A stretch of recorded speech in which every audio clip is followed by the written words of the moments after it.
committee. Good to see you, and we're still in the small screen, but it's still good to see you all this morning. I'd like to come to apologies and any substitute notifications. Mark, can you let us know who's subs and apologies? Convener. We've got apologies from Councillors Graham, Paul Kelly and Councillor Kerr, and Councillor McCulloch is substituting for Councillor Paul Kelly. Thanks very much. Anybody got anything else to add? Can I add Councillor Curry to that, please? Thank you, Councillor. Can I also add Councillor Michael Coyle? I believe he's just come out of hospital and is not available for this morning. Sorry to hear that. Please, if you're speaking to him, convey our best wishes for a speedy recovery. I hope he's doing okay. So can we move on now to declarations of interest under the Ethical Standards of Public Life Scotland Act 2000. Anybody get anything to declare, colleagues? Thank you, Convener. I believe under the updated ethical standards, as a council tenant, I should declare for all the items, but I believe under the standards, it does not preclude me taking part in any of the items. Thank you, Councillor Cameron. Councillor O'Rourke?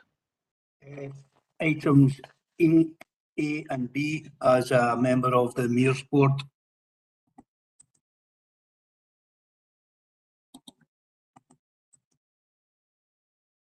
Any other declarations, colleagues? Councillor Morgan.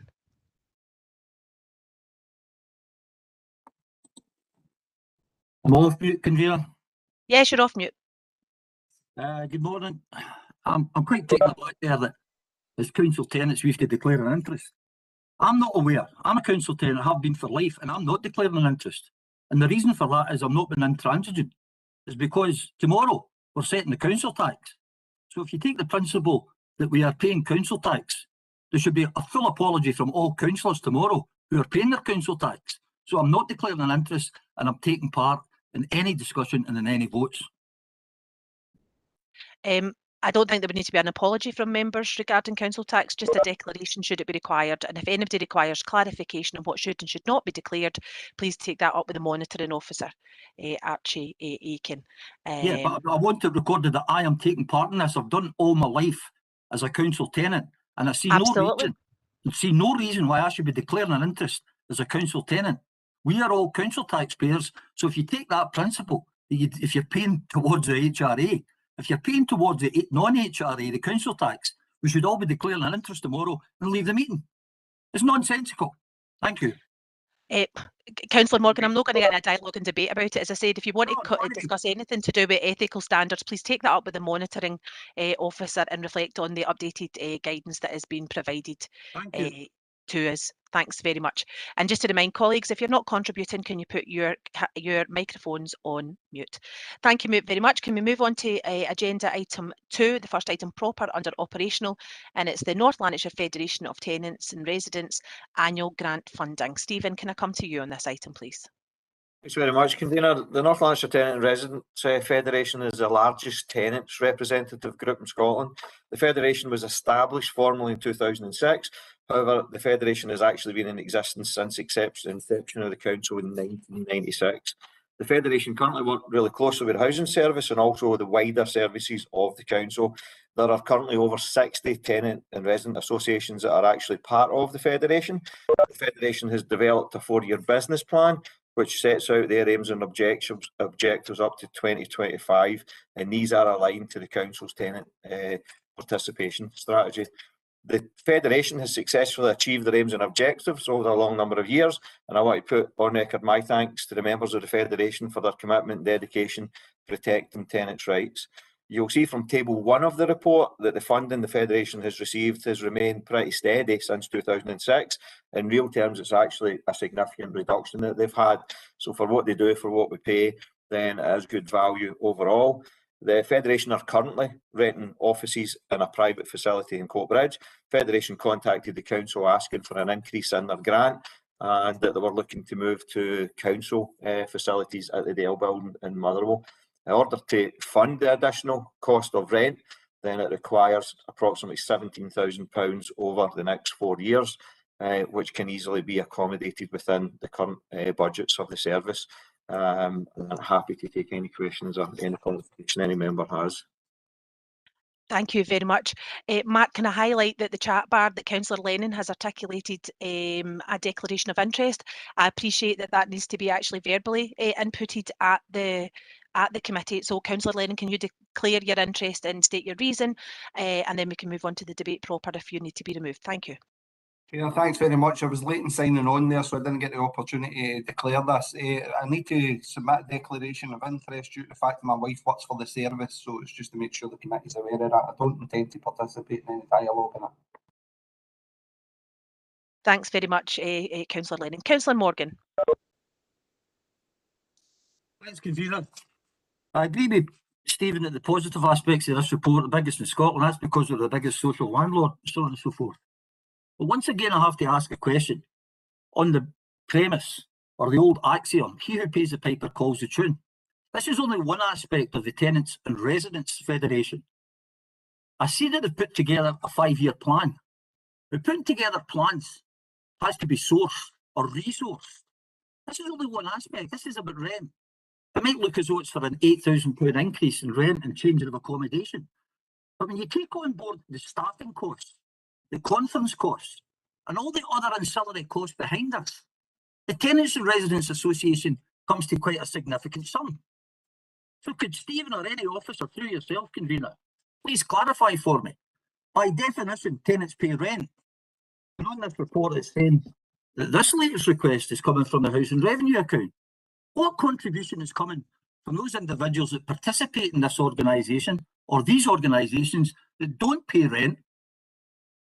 What proportion of the costs, the overall cost, is coming from council tax, i.e. non-HRA funding? Thank you. Stephen, would you like to comment? Yeah, sure. Just to confirm, Councillor Morgan, it is fully funded through the Housing Revenue account. There is no contribution that comes from the general services. In terms of tenant services, as we are the largest local authority landlords, as you said, in Scotland, the funding is fully from the Housing Revenue account. Do you require a supplementary, Councillor Morgan? I certainly have a supplementary point. And I'd like to think as convener responsible for this particular budget of the Housing Revenue account, you would share my concerns that there's nothing coming from non-housing revenue budgets. Why is the onus falling on the shoulders? It doesn't matter if it's 8,000, 80,000, 8 million. If people are participating, they should be paying a portion of the cost of the overall service. Now, they've got a 5-year plan here. How much has been apportioned? How much is that going to cost over 5 years? It's almost as though we'll just take it out the HRA. That is not the right attitude. In fact, I would question the probity, if not the legality, of taking everything out of HRA when there are organisations that are residents' associations. Some should be coming out the council tax towards us. And I would hope that you would take that up. Possibly this is the last meeting of this administration, that the next administration makes sure, once again, it's back to the old axiom, he who pays the piper calls the tune. Thank you for your comment, Councillor Morgan. For clarity, Stephen, can you provide us with any information regarding any resident-only associations that are part of this forum? So we don't have any resident, just non-council associations. So over the years, these were all tenant associations, and gradually over the years, obviously in terms of multi-tenure estates, they became tenant and resident. The vast majority of people who are actually on these associations, you're looking at your tower blocks, we have got no owners at all within tower blocks. The vast majority of the tenants association across North Lanarkshire are from tenants. It would be wrong with me though to say that there's no residents that turn up at them. There are in the wider part, but the vast majority are tenants. And at the end of the day, we have got a statutory responsibility in terms of legislation to work with tenants. And I'll say again, this is one bit of the council business and that has went really, really well. They work very well. They do come in, they do audits in terms of different parts of the service, and they work closely and hold the council and the service to account. But the vast majority of people are tenants.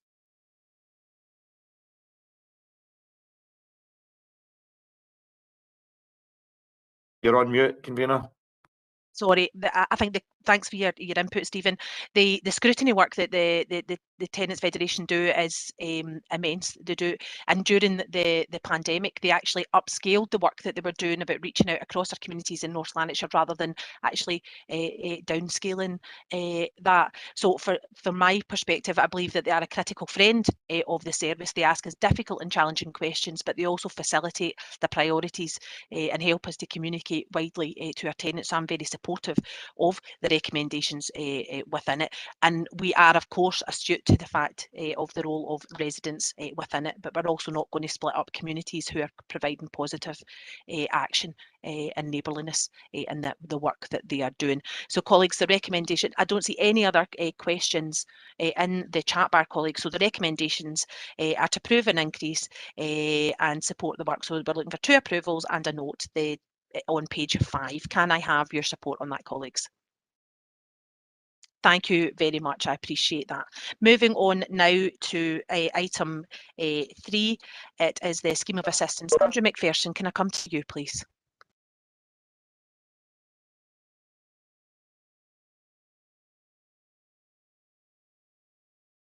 Is Andrew on the call this morning?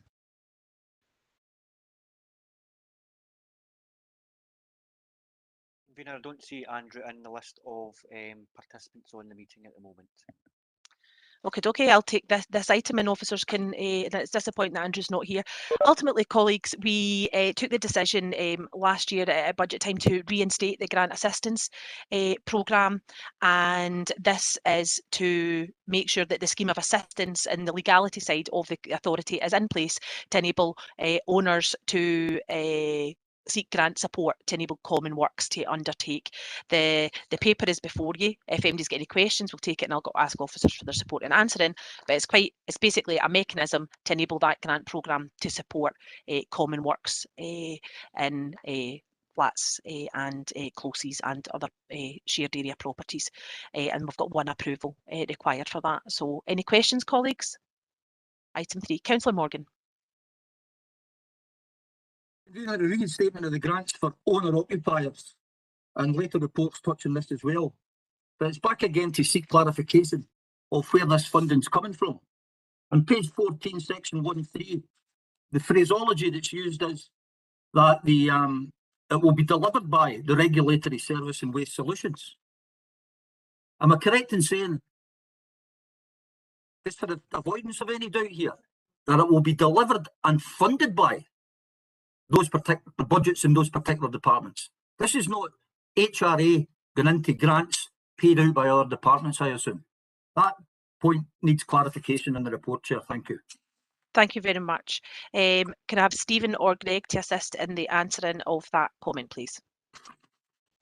Happy to come in, Convener. I can confirm Thank it's 100% general funded, so there's no HRA contribution to that at all. Thank you. And I have to say the funding itself really does help with the signing of mandates to get those Common Works undertaken, which can be delayed otherwise. Councillor Beveridge. Thanks, Convener. That's exactly what I was going to say. I know Brian and other officers have been great to help me out in this one just now. But see where we have got an owner-occupier adjacent to a council tenant, are they getting offered this? Are they getting offered this grant when any works over £1,000 it comes their way? Thanks. They will do when the scheme of administration is confirmed. Should it be confirmed today? Yeah, so it'll be an automatic. It'll be an automatic. By the way, there's a communal charge of say £1,500 here, but we will be offering you support for it. Is that how this is going to work? That is my understanding on it. Any officer want to provide additional information? Can I come in on that one? When we are Yes, going of in course, an area to do some improvement works now, we write to all the people in that area who may be affected, whether a semi-detached, mid-terrace, to offer them the opportunity, give them the costs and tell them the available grants that's available to them, and then ask them to apply, and then we go through the process with them, and if they're happy with everything, we agree a way forward in terms of payments and the grant availability. So yes, to answer your question, they will be afforded, and if they're not, then I'm quite happy to take that for people to come back to me on a personal basis to say that it's not been done. Thank you. Right. Sorry, if I could just come back, convener. So I take it then, will there be some sort of testing for this then? Because if you've got another occupier that can afford to upkeep their property, obviously they'll not qualify for this 50% grant then, Brian. Thanks.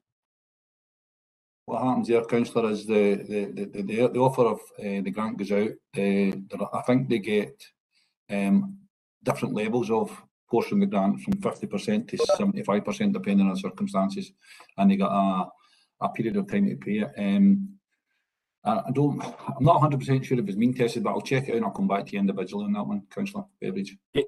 Thanks, Brian. Thanks, Convener. Thanks very much. Any other questions, colleagues? No, can we approve this paper and the re-establishment of the grants programme?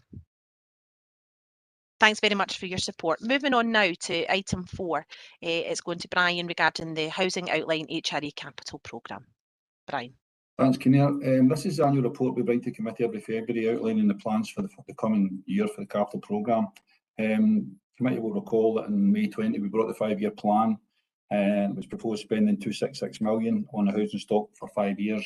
And you also recall that last year we updated it on the back of the impact of COVID-19 and we recast it and included an additional piece of work for different things in multi-storey blocks and removal of anchors. It was at up to 314 million. Obviously we've had ongoing issues with COVID this year, but there's quite a lot of detail in the report, convener, and if you don't mind, I'm quite happy to open it to the members to ask any questions in relation to the content, and hope to give them full and frank responses. Thanks very much, Brian. I appreciate that. Councillor Fotheringham. Thanks, convener. It was just regarding the 2.72. We are going into the timber, the housing. I have got timber houses in my ward as well. I know this is a pilot out in the Coatbridge area. Now, I'm just concerned about that it's a sticking plaster with all the cladding and the roofing regarding, because the actual structure of the timber houses, some of the residents are now reporting subsidence, cracks in walls. You know, will these things also be looked at? And I know insulation, the core temperature in these houses is about 4.5 degrees. So they are really, really cold, black mould. Something has to be done, but I'm just a bit concerned that obviously the structure itself, if there's any problems in movement in the structure, that's not necessarily going to be aided by roofing and rendering. Yes, there's a full structural survey carried out before we do any designs and complete these. So just to assure you, councillor, that there will be no works done without full structural surveys being carried out to see what the art of the possible is, because if they're beyond economical repair, then obviously we have another decision to make, but they are fully surveyed before, and the structures to make sure they're going to withstand any improvement works, and it's a benefit to them. That satisfy you, Councillor Fotheringham? Thanks very much. Councillor Valentine. Thanks, Chair. On page 23, 2.14.1, the reprovisioning programme, Corset and Allen and Draffin Towers are scheduled to start in 2022, this year. What's the percentage of tenants still left in these 3 towers? Because that's quite ambitious. We're talking about within the next 10 months, we're expecting them to be emptied. So I'm just looking for an update on that. Thanks, Chair. Brian, our convener, I'm happy to come in on this one. Yep, sure. It's very ambitious, but we're ahead of schedule for it, Councillor Valentine. In Corsington, there's actually only 6 tenants left in it. And in the other 2, there's between them, they're about 24, 25. So we're up over 90%. We're actually anticipating we will have them empty by the end of March/April. So rather than even getting in further on in the year, we anticipate, and the vast majority of people have actually got offers just now. So even the 6 or 7 in Corsington that are left have offers, and we're just waiting on the void work getting done. So we are on schedule just now to have these emptied by the end of April at the latest. Can I just come in, Convener, just to compliment what Stephen's saying there? We're also out to tender at present on that, and it's due anytime. So we'll be getting that awarded in the near future as well. Well done. Thank you. So positive progress there, and I think I'd like to thank the staff for their support and understanding the individual needs of the tenants there to make sure that the appropriate offers are provided. Councillor Burgess. Thank you, convener. Question to Brian Lafferty, please. Brian, following Councillor Fotheringham's situation with the timber houses, we've also got the same in the BISF houses, as you're aware. And we've got a programme of repairs going ahead up until. Could you let us know when we'll be looking at this getting started again on those houses? It's a rolling programme, Councillor, and you're right, we're aware of the certain issues in your own ward, and we're dealing with them in terms of repairs, and there's a capital programme sequence we follow in terms of age and profile. So there will be major improvements in that area of the BSIF, which is able to follow on with the Swedish timber. We're starting, I think the ones in Coatbridge are starting their BISF. I think we're looking at the ward that you're responsible for up in Wishaw in the next year or two. But I can confirm that to you on an individual basis once I speak to the team to get the planned programme going forward. That's okay. That's fine, thank you. And please, colleagues, remember that officers can be approached at any time for clarification about the timescale of the Capital Works programme, because it is transparent and open to you. I see no other questions in the chat bar. Can we approve the HRE Capital Programme for 22-23 as outlined in Appendix 1 of this report, colleagues? Thanks very much. So we see a thumbs up. Thank you. Moving on now to item 5. It's a report none of us like to receive at this time of year. It's the former tenants' arrears write-off. Greg, can I come to you for this report, please? Yep, thanks, Convener. Good morning, everyone. So this is the annual report we bring to committee as part of kind of good accounting practice. It's a sort of financial administration issue, and it's to request that the committee approves the write-off of debts that have been deemed to be irrecoverable for former tenant arrears up to the 31st of March 2020. So within the report, we're highlighting that the service takes all possible steps to recover debt. It's got a whole range of payment methods available to tenants and recovery attempts as well, linked to reminder letters and engagement with tenants at an early stage, and the offer of financial assessments and financial insecurity to work to try and maximise income for tenants. Over the last couple of years, we've seen our rates of collection of current arrears increase. Although during the last financial year in 2021, we saw that drop off slightly, linked to the onset of the COVID-19 pandemic. However, the good news is that position in arrears has stabilised itself, linked to the efforts of the team in securing more direct universal credit payments, pursuing other non-universal credit, tenant debt, and the ongoing benefits of having a universal credit assistance fund. But despite those efforts, we still have a number of accounts. So there's just over 3,000 accounts where we have identified that they are no longer recoverable, and that can be for a variety of reasons. And in paragraph 2.2, we're highlighting some of those reasons, which can be from a tenant being in sequestration, which means that there's no assets to recover funds from. A tenant has passed away, and there's insufficient funds within the state to meet the debt due. The tenant might have left no forwarding address, so we've got no way of contacting them, and no prospect of recovering funds. And then the sort of catch-all for everything else is where the amount is too small, or all those other attempts at recovery have been exhausted.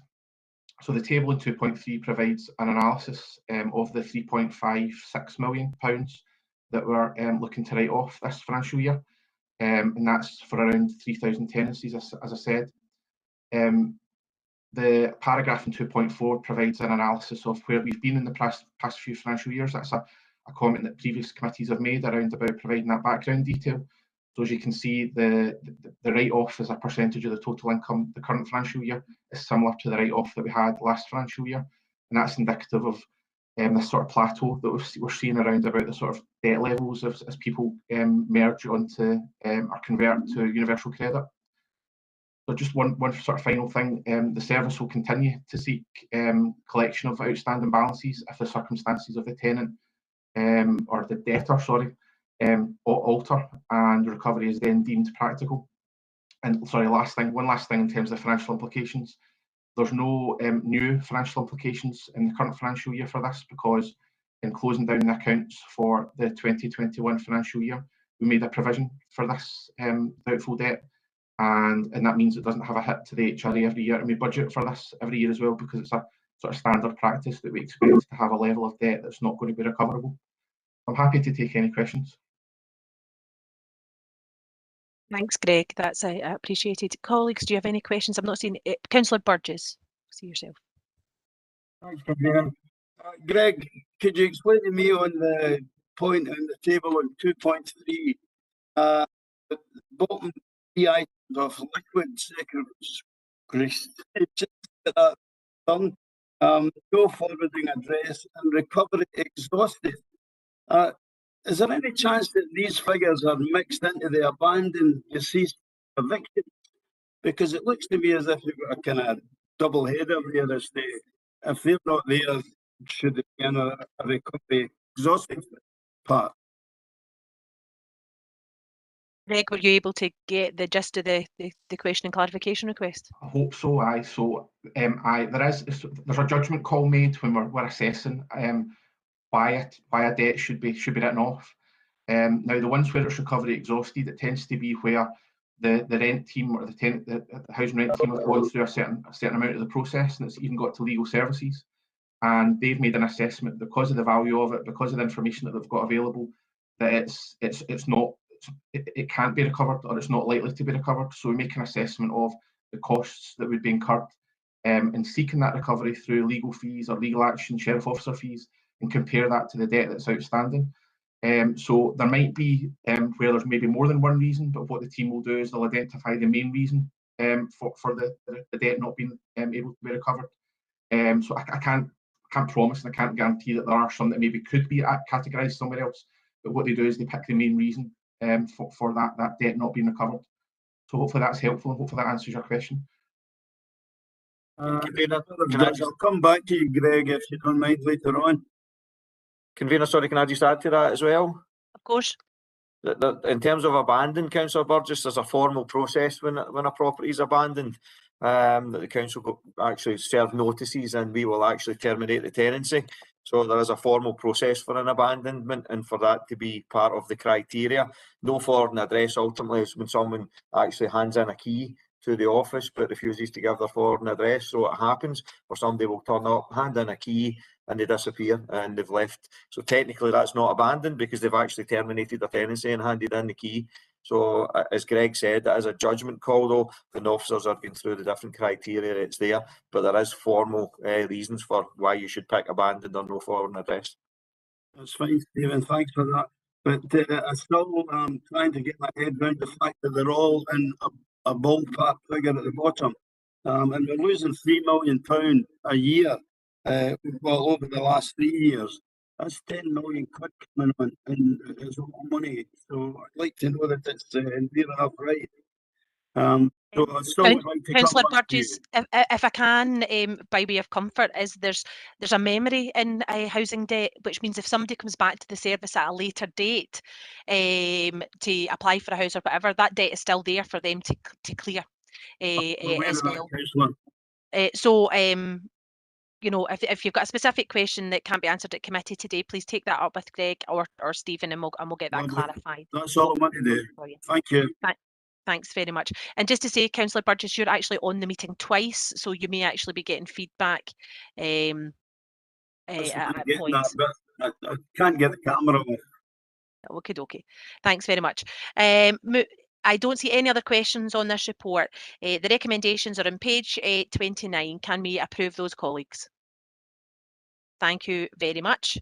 Moving on now to the revenue monitoring HRA account, agenda item 6A. Greg, can I come to you, please? Yeah, thanks again, Convener. So this is the HRA revenue monitoring report up to period 10, which takes us to the 7th of January 2022. And at this stage of the financial year, the service is projecting a surplus of just over £3 million. That surplus budget, as is the case for any other year, would be added to HRA reserves at the financial year end for consideration at future budget setting processes. A few points that are worth highlighting to committee. That surplus is attributable to quite a number of factors. So the main ones are around about £1 million for increased turnover savings for staffing, and that's linked to the number of vacancies that the service has experienced throughout the year. Although there have been significant recruitment campaigns over the last few months, that position will improve as the year progresses and into next financial year. There's around about £1.8 million of an underspend linked to reduced borrowing costs. And as members will remember, the difficulties that the service had linked to COVID last financial year and in the current financial year in delivering the capital programme with contractor availability and lockdown restrictions has meant that the borrowing costs that we would have expected have been lower because of less capital expenditure, and also because of the proactive work of the Council's Treasury Management team in getting reduced interest charges for its borrowing.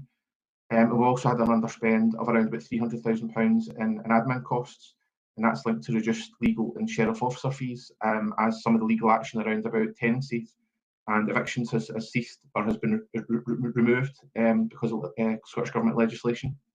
We've got some partially offsetting overspends linked to property costs to do with void rent loss, and that's the length of time taken to get a property back up and running and re-let. We've had additional cleaning linked to COVID, and we've had some reduced rental income, which is linked to some of the tower reprovisioning work. The last thing I'll highlight before opening it to questions is just that the service is likely to achieve or will achieve 100% of its approved savings during the current financial year. I'm happy to take any questions. Thank you, Greg. One question in the chat bar at the moment, and that's from Councillor Valentine. Sorry about that, wee cough there. Greg, a couple of points on it. On page 34, paragraph 1.4.3, there's a 2.5 million set aside from last year for non-emergency repairs that weren't able to be done during the pandemic, and I'm wondering if that fund is still there. Has it been used up, or is it going somewhere else? I think you've answered my other question in regards to the remaining resources. You'll say that's just going to go into the capital programme. And a third question on 2.2.2, and this is important, so I'm looking for an answer to this one. On the second last line, as part of the savings, there's reduced pest control.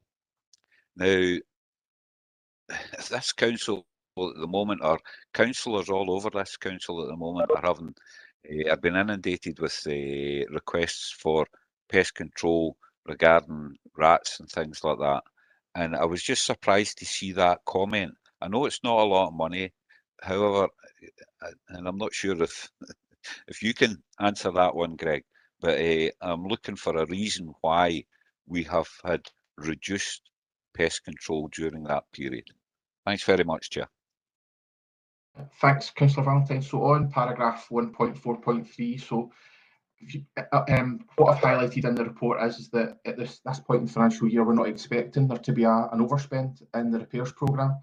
The budget that we've got appears to be sufficient, although we are keeping a close eye on it because the work in progress position with MERS is changeable from month to month. So that £2.5 million hasn't been utilised so far this financial year. And if it's not required, we will carry it forward for use in next financial year.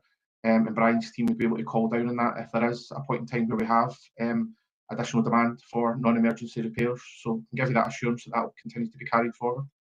On the issue about reduced pest control, I've not actually got details to hand, but I do wonder if it's linked to the Recover NL budget as part of the COVID recovery budget, where we removed charges in the current financial year for mice, rat and mice infestations. So I'm wondering if there's just not actually been a charge to the HRA because that has been sort of funded by the council, if you like, through the COVID recovery budget. But what I'll do is if you don't mind, I'll check that out and get back to you and get back to the committee members just for clarity on that point. I've not got the details to hand. Thanks, Greg. That's appreciated. Any further questions, colleagues? No. Can we approve the recommendations that are on page 33? Thank you very much. Moving on now to item 6B. Greg, this is also your report, the Revenue Monitoring Report for Enterprise and Communities. Thanks, Convener. So again, this report is for period 10. The service is projecting an underspend of just under £1.3 million. But that incorporates an overspend of around about £200,000 linked to COVID costs and against the service's COVID budget. So the underlying position for the service is an underspend of just under £1.5 million. A few sort of reasons worth highlighting, similar to the HRA position, there's vacancy savings across the service, particularly within asset and procurement solutions and within communities. And that's linked to the sort of employment market out there, where it has been quite difficult for us to fill vacancies, and there's been quite a lot of turnover over the last financial year. We've also had additional grant income received, which has actually covered some core service provision, which means we have a bottom line underspend associated with that. We've also had additional fee income linked to planning fees and building standards fees. And we've had partially offsetting additional staffing costs in Waste Solutions. I've mentioned at previous committees where within Waste Solutions they've had to employ additional staff and employ additional costs linked to the COVID-19 position, where they've had COVID vacancies and COVID absences, where we've had to ask people to do overtime to make sure that the service can continue. And what we've also done in the current financial year is we made a provision for repairs and renewals to future-proof the central repairs account. And we've also set aside funding to help the council manage the financial impact of a severe winter weather incident. So that's created an overspend in the service, as we've set that aside for future years or even for the current financial year. Just the last thing before opening up to questions is just that we've achieved, are likely to achieve 90% of the approved savings for the current financial year. And the gap is linked to, it's almost all linked to timing issues for staff related savings, the time before a member of staff has left the organisation, and the management action is in place to close that in-year gap, and actions are in place to ensure those savings are managed permanently. I'm happy to take any questions. Thank you, Greg. Appreciate your report. Alan Valentine. Thanks, Chair. In both 6A and 6B, Greg's commented about the fact that we're struggling to employ people. We've got massive savings, well, not massive, but we've got large savings because we lack of staff. Are these specific, highly educated, that's not the right word, are these specific positions, or are they general across the board? Because everything that we get told nowadays is a jobs market. There's people out there looking for work, and I was just looking for a wee bit of clarification on that, Greg. Thanks. Yes, it's a bit of both, Councillor Valentine. So in Brian's world, we've had difficulties filling kind of professional and paraprofessional roles. But if you're going into asset procurement solutions, they're having difficulties with the turnover that they're experiencing for things like school catering and school cleaning, and it's been difficult to kind of keep up with the recruitment exercises, because there is a kind of normal churn of people leaving, people retiring, and it has been difficult over the last year to fill vacancies. So it's a bit of both, and it is across the board. I'll come in on that just to back up what Greg's saying, if you don't mind. Yes, of course, Brian, and you come. As Greg mentioned there, we are struggling to recruit professionals in the surveying world and procurement professionals, and the turnover is kind of very, very high, as Greg says.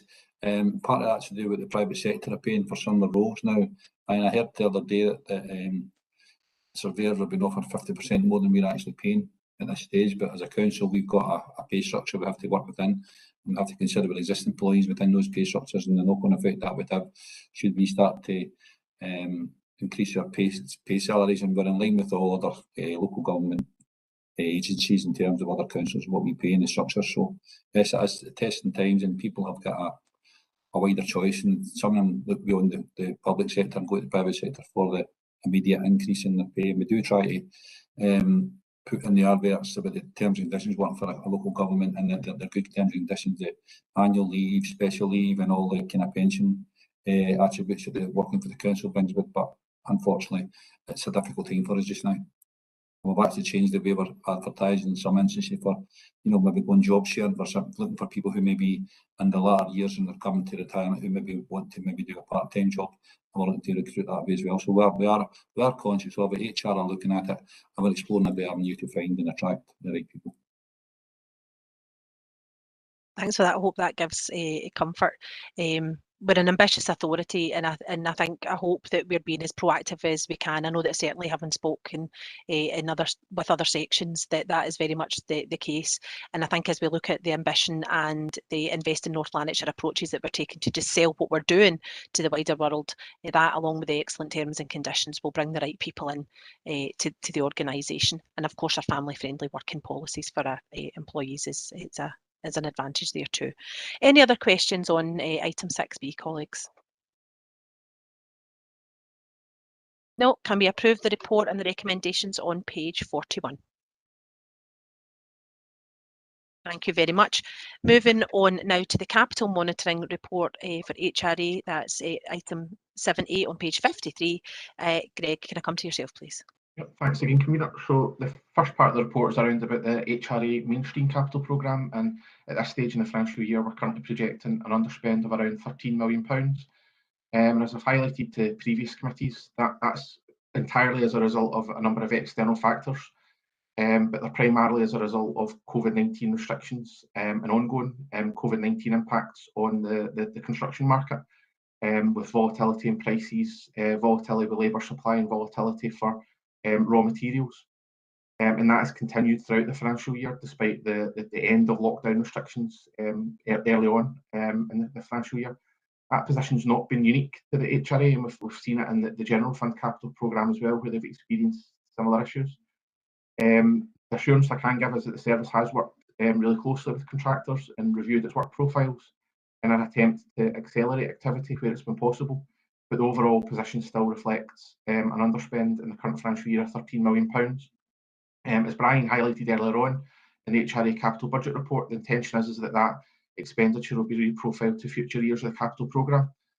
So it's not that the work's not going to happen, it's just that it's been rephased and reprofiled. On the new builds programme, we're actually in a slightly better position. We're projected to have an overspend in the current financial year, or acceleration as we would refer to it, of just under £2 million. And that's as a result of the resolution of a number of risks that we previously assumed that were going to potentially curtail our activity in the year.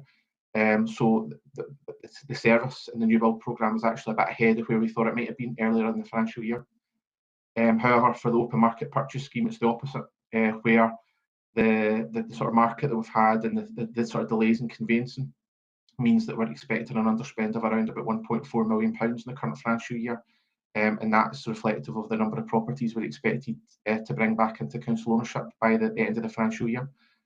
So I'm happy to take any questions again. Thanks. Thanks very much, Greg.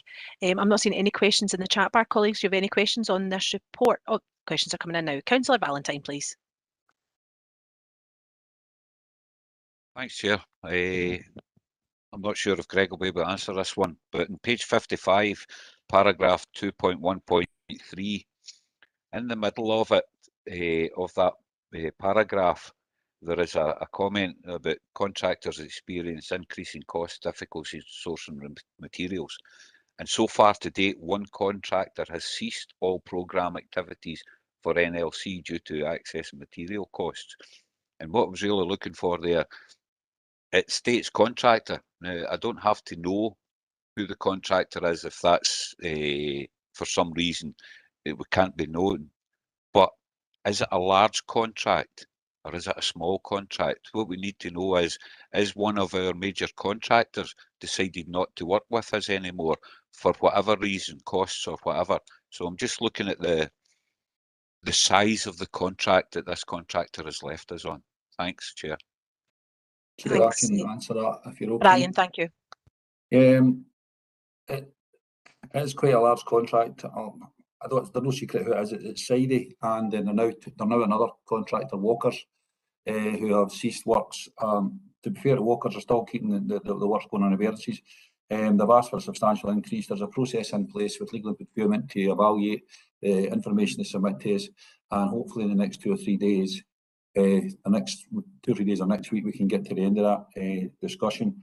However, Saudi have stopped working for us in July, and Walker stopped work with us in just before Christmas. And at the time of writing, it was only the one, but a lot of information from the Scottish Government about treating these contracts due to the current pandemic with kind of not as strongly as you would in the past. So the Council have agreed a process of reviewing all submissions and then working out as a value for money and whether or not to pay these increases going above the PCIS uplifts.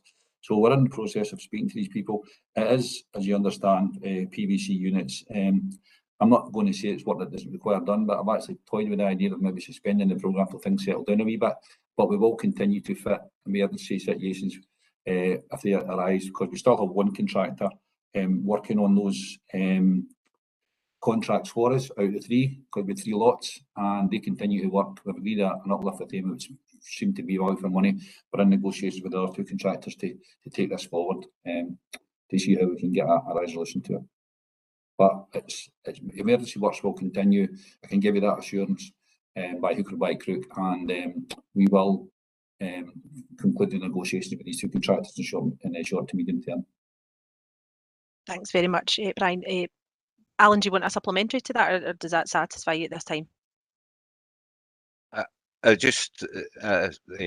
think we needed to know what the size of the contracts were, so that all councillors can understand the difficulties that Brian's team are going through. You know, with contractors at the moment, they're almost holding us over a barrel, looking for extra funding because of the costs and such like. So no, I'm quite happy with Brian's answer. Thanks, Chair. Thanks very much. Councillor Morgan, I'll come to you next. Thanks, Convener. It's on the same page that Councillor Valentine raised there in the budget monitoring report. The rest of that particular section, there's 3 paragraphs that relate to a very significant change that's taking place as a consequence of a regulation that kicked in June 2021. It's in there in section 214, whereby the Scottish Government are now restricting the amount of payment that's made to owner-occupiers who want to get grants for works related to external and insulation works. Now, I see from the report that approaches were made back to the Scottish Government to ask them to restore this for the owner-occupiers. And the Scottish Government has said it's staying as at present. I don't think that's good enough to leave it at that. We've got tenants, biggest social landlord in Scotland, whose living circumstances are being debilitated by owner-occupiers that don't participate in this. So is there no way that we can go back to the Scottish Government and say, OK, if you're not going to increase the funding, we can understand that. There are other priorities. And it's owner-occupiers that's looking for the funding. But we've got tenants. And in this area, it's actually the area of energy efficiency. What could be more contemporary than that? So you've got a tenant who's paying the rent, paying an arm and a leg because his heating is going out the window, or heating is disappearing because owner-occupiers adjacent won't participate. Have approaches been made to the Scottish Government to stress that particular scenario, that case? I know not many people in government up in Edinburgh will stay in a council scheme, but that's the reality. We're the biggest social landlord. We should be saying we've got thousands of tenants that are being impacted negatively by this. Have we done that? What has been the response? And if we haven't done it, when are we going to do it? I'll do that one, Joe, Convener, if you're okay. Yeah, sure. If I can I'll make a comment after. Brian, and you come. I think we're going to make the same comment, and we have written to the Scottish Government and we're in negotiation with them in relation to this, Councillor Morgan. This slightly differs from some of the other projects in relation to external referendum. This is a specific funding for owner-occupiers within the council area, and you're right, it does have an impact on us when we come to do some works of our own closes, but we are in negotiation with the Scottish Government, I can assure you that, and we're looking at ways to move this forward. Also, Councillor Morgan, if I can just, if I could just answer, and then I'll bring you back in. We were one of the first authorities, if not the first authority, to raise this under the changed regulations, and we are, if you like, galvanising the support of other councils who are experiencing now as they start to look at the programmes, similar works. This is part of an ongoing discussion with Scottish Government, and it seems like thoroughly ironic in the time where environmental and fuel poverty issues are being highlighted and the cost of living has been highlighted, that this situation is undermining. This policy decision is undermining that of tenants and residents, but we do continue to raise that and discuss that at a political level and at an officer level. I can take that response, Convener. You said you were allowing me back in to get clarity. Absolutely. For the avoidance of any doubt then, when we leave this item, are you saying that we are actually approaching other local authorities that won't have the same housing stock of us, but will have tenants who are suffering the same sufferance because of recalcitrant owner-occupiers? Now, to say that we're galvanising support only takes us so far. Have we asked the Scottish Government for the authority to say, sorry, you cannot not participate in this? You will get a loan and you will pay it back, because by you not participating, you are negatively impacting on our tenants for whom we are the landlords and have a social responsibility. Has it been put like that to the Scottish Government that we want the powers to do that? The letter that was shared and co-signed by the political group leaders of North Lanarkshire Council political groups was shared publicly, and that's been the first element of the correspondence. And we continue to look at what is the best route to progress on that, Councillor Morgan. The point that you have made is not lost on us, and we continue to work on it. I'll get a copy of that letter then if it's a public document, because I think we have to ask for the powers. If they're not coming up with the money, give us the powers. That's the solution. Thank you very much. Councillor Lennon, I see that you've withdrawn your point. Is that correct? Yes, Chair, thanks very much. My question would have been in relation to the buyback scheme, but I found the answer. Thank you. Okay, thanks very much. The report is with you, colleagues, and the recommendations are drafted on its cover. Can we approve the recommendations, please? Thank you very much. Moving on now to report 7B, the capital monitoring of the enterprise and communities. Greg. Yeah, thanks, Camille. So again, this takes us to period 10, and the report highlights that we've done two kind of significant reprofiling exercises in the current financial year, and that's linked to, as I mentioned in the HRA capital report, the challenges that we're continuing to face in relation to the supply of materials, the supply of labour, the contractors having difficulties, and the sort of more so on the general fund side, the impact of COVID-19 on the programming and what our plans are. Some of those plans having to change as a result of COVID because of operational reasons. So those two reprofiling exercises have taken place. First one was approved by Policy and Strategy Committee in September, and the second one was approved by the Strategic Capital Delivery Group on the 8th of December 2021. So following those two exercises, we would ordinarily have expected then to have a break-even position throughout the remainder of the financial year, because the sort of budgets have been reprofiled to future years. But at the moment, within environmental assets, we're projecting an overspend in the current financial year, and that's linked to additional costs associated with the Dumbreck and Garrow River restoration project, which has been completed in partnership with SEPA. It's due for completion in early March, but the overspend has arisen as a result of updated designs, time extensions, and increased materials costs. So the service is currently reviewing those compensation events with the contractor to agree a final position before opening the discussions with SEPA as the part funder to the project about whether the additional funding can be accessed. But for the time being, what we're presenting in this report is that overspend would fall to the council until such time as we know for sure that we're going to access additional funding from SEPA. Other than that, the rest of the programme, while it does have some overspends and underspends, the rest of the programme is anticipated to be on target by the end of the financial year. I'm happy to take any questions. Thanks very much, Greg. Are there any questions on this report?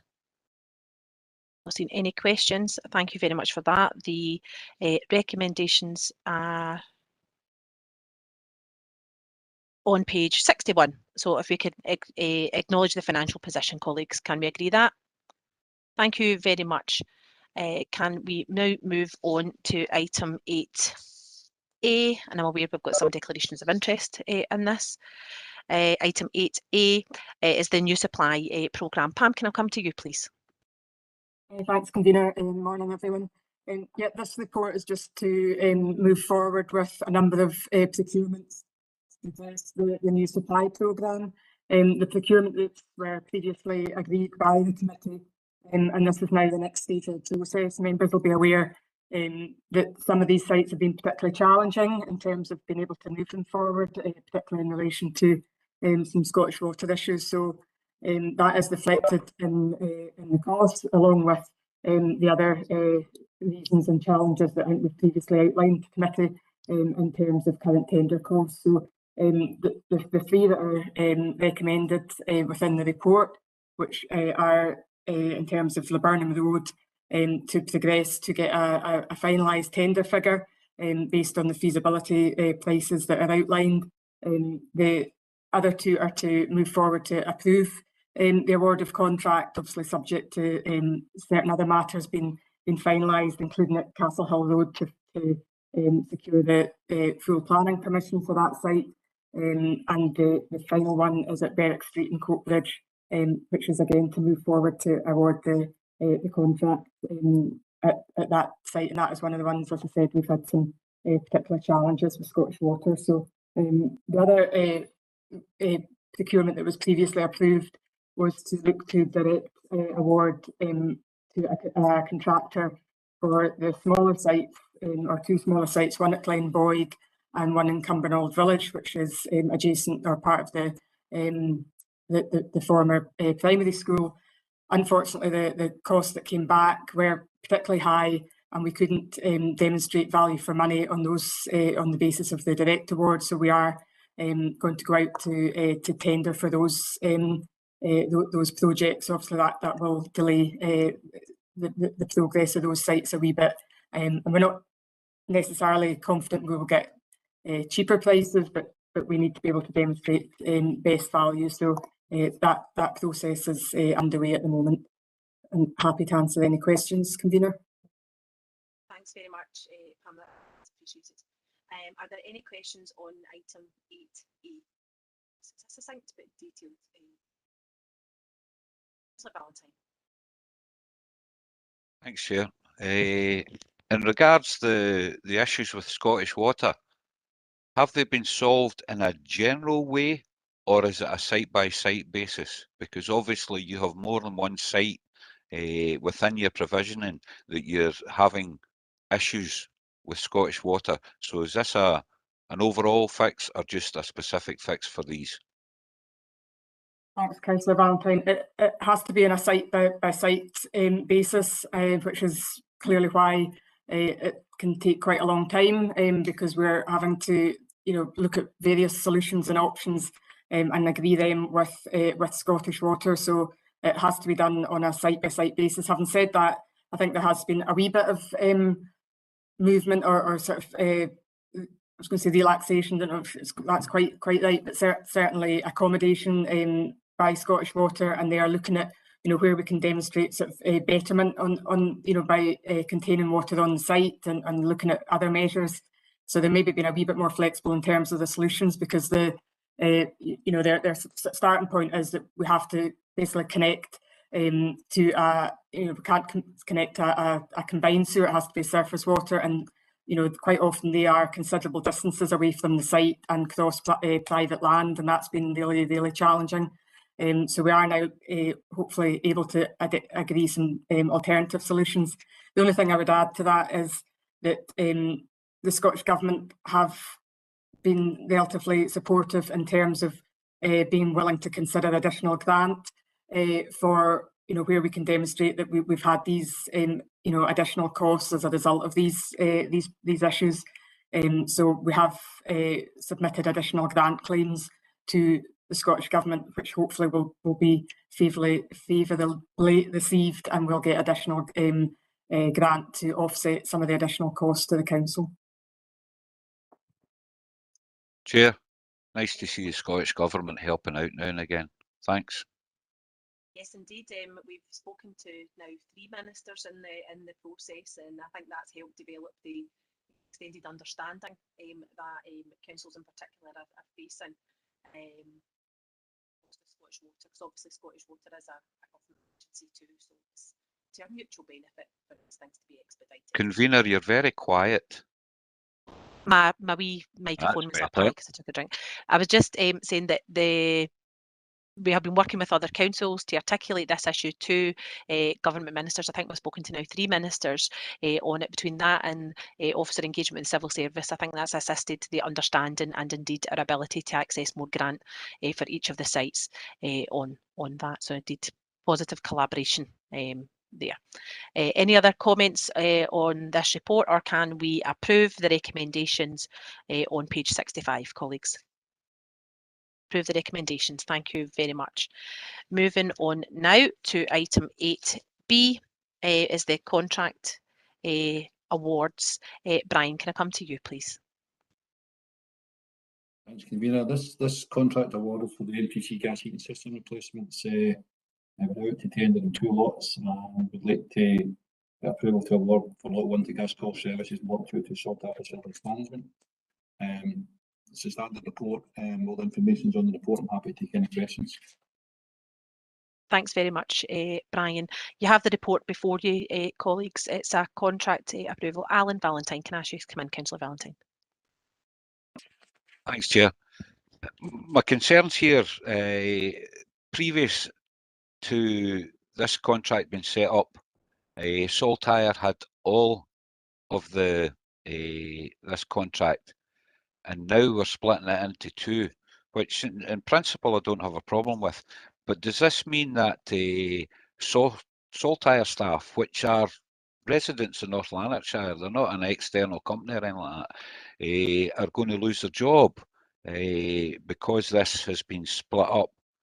And as a general comment regarding agenda items 8A, 8B and all the rest of it, I've got to say that the information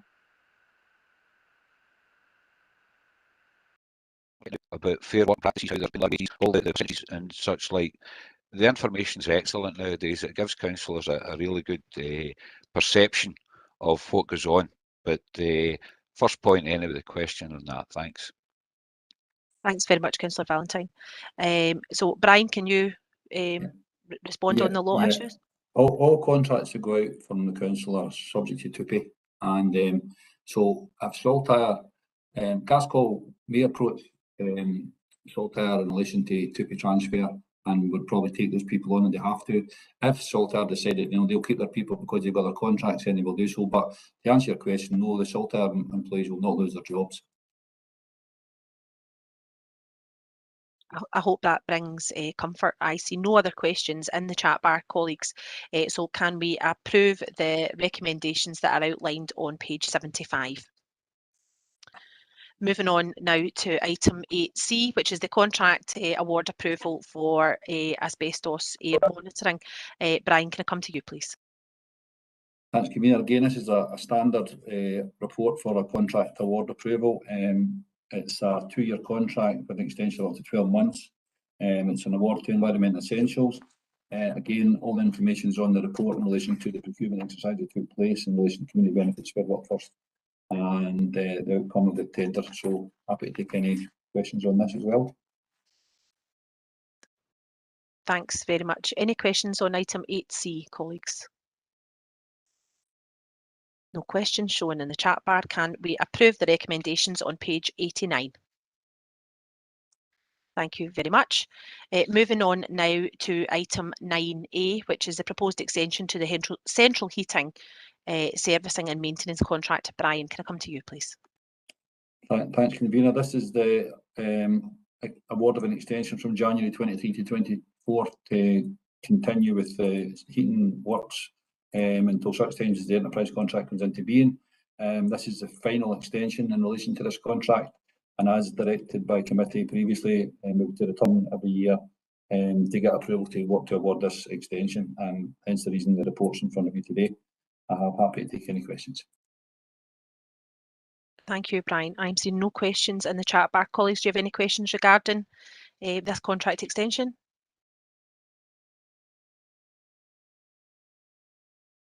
Councillor O'Rourke has declared an interest. Matt, do you need him to speak to that, or can you acknowledge the fact that it's been highlighted? Acknowledge the previous declaration, convener. Thank you very much. So can we approve the recommendations set out on page 99, please, colleagues? Thank you very much.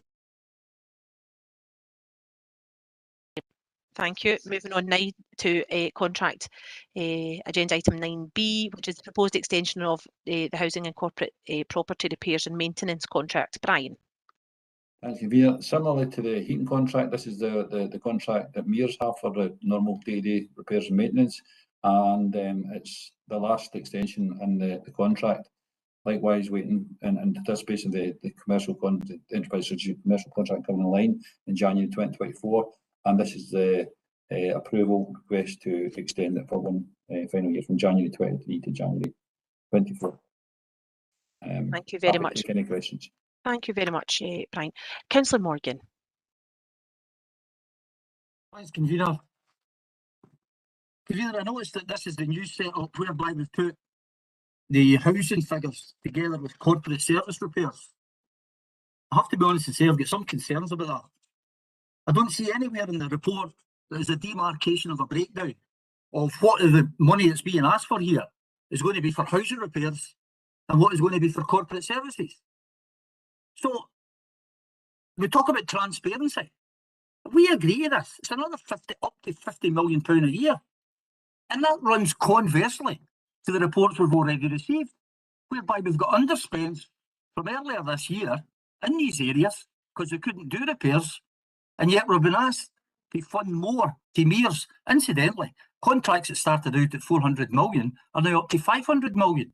So can an officer clarify for me, how do we demarcate what funding we're agreeing to that will go into housing repairs as opposed to using up housing money? I mean, if you can't get into houses just now, go and do schools. We know that's what people are doing.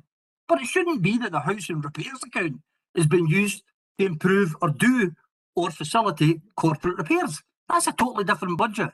Where is that demarcation or that lineated break taking place that can be presented to members so that the transparency and these income streams is fully identified and that everything is acceptable? Thank you very much. Greg, can you come back in on this I point? can come in first and for Greg, if you don't mind. Convener. Yes, please, Brian, please do that. Councillor Morgan, the ballpark figure of 50 million has been agreed previously with all the legal discussions before any extensions were entered into. There is a regular monitoring of both budgets for Saltire spend and Mears spend, and the Mears spend is made up of three elements. As you quite rightly point out, corporate repairs, housing repairs, and a capital element. Just to give you a kind of outline figure, there's about £40 million for housing repairs. Sorry, goes to Mears on repairs, and of that, about circa 4 million to 4.5 million is for the CRA. The reason they're combining this report is because we have to report and monitor the spend through HSMS, and that's where all the information goes. I can assure you there's bi-monthly meetings to look at the spend and well within target, and we've got advice that we can spend up to, you mentioned the 400 becoming a 450, we have got legal advice that we, in the realms of this contract, that we could exceed by 50% of the original contract value, which are well within, and we will expect to have an excess surplus by the end of these contracts. So for your information, yes, it is scrutinised to the nth degree on a regular basis, and we are able to identify line by line where all the money goes, and it's not HRA money being spent on corporate property. Absolutely. Anything else? Anything further to add, Greg? Yeah, I was just going to say, I think we just need to be careful not to conflate our budgeting process with a contract award process. So the contract award process is completely separate, and it's the budgets that sit within the HRA for repairs and maintenance, and it sits in the general fund of repairs and maintenance that limits how much we can spend on that contract. The contract is almost an upper value, but there are processes in place through, as Brian mentioned, the HSMS system to make sure that HRA expenditure only goes to HRA and that general fund expenditure only goes to general fund, and there's no mishmash of the two of them, despite the fact that they're part of the same contract. So hopefully that gives Councillor Morgan a reassurance on that. Thank you. Thanks very much, colleagues. I see no other questions for item 9B. Can we approve the recommendations as outlined on page 103? Colleagues, moving on now to agenda item 10. These are the contracts awarded below committee approval threshold. We don't usually speak to these, but can I seek your approval? And if you have a question, of course, I will take it. Colleagues, can we approve this paper? Thank you very much. That's appreciated. Colleagues, before you rush off, I just would like to say a few words, as this is our last scheduled meeting of Housing and Regeneration. I'd like to convey a couple of thanks if you've given me your indulgence. I'd like to thank members of this committee for their collaborative and collegiate way of working. I think we've achieved some very important pieces of work for the tenants in particular of North Lanarkshire, and I think that trajectory was set by my predecessor, Councillor Graham. So I thank him for his role and you all for supporting me when I took on that role with Councillor O'Rourke. And I think we've had some dynamic and meaningful conversation throughout that time. I think importantly, I would like to thank the staff of housing services across all of the aspects of the service, and indeed the associated services of finance and beyond across the authority, who have enabled us to fulfil our ambition in housing and regeneration, and indeed in enterprise and communities. And while he's not here today, today would have been Robert Steenson's last meeting, as Robert's soon to leave the authority, but Robert's had a family bereavement, and that may be the reason why he's not here today. But I just want to officially thank Robert for his exemplary career in local government. He liked North Lanarkshire so much, he was here twice, once earlier in career, and he made a comeback after he had been via, I think, South Lanarkshire, Stirling and a couple of other places. And I'm sure you would agree with me that we wish him all the very best in his next steps as he leaves North Lanarkshire, and I'm sure his new grandchild will keep him very busy, as will other family members, and I'm sure we'll wish Robert all the very best, and we'll pass that on to him. So, colleagues, if no one has got anything further, I would like to thank you for your participation. Thanks, Chair, Alan. if you don't mind, can I also compliment the the housing staff over the years. We see these reports coming in, and we look at what we're getting.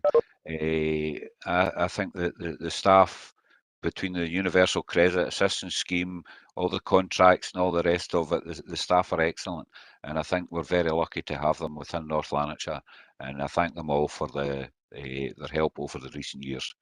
Thanks. Well said, Alan. Thanks very much, colleagues. I appreciate you. Councillor Docherty, are you looking to come in? You're on mute, Councillor Docherty. That's Brian. If you could give me a call just after this meeting, if he's got a minute. Brian, have you heard the request? Councillor Docherty would like a call. I'm here to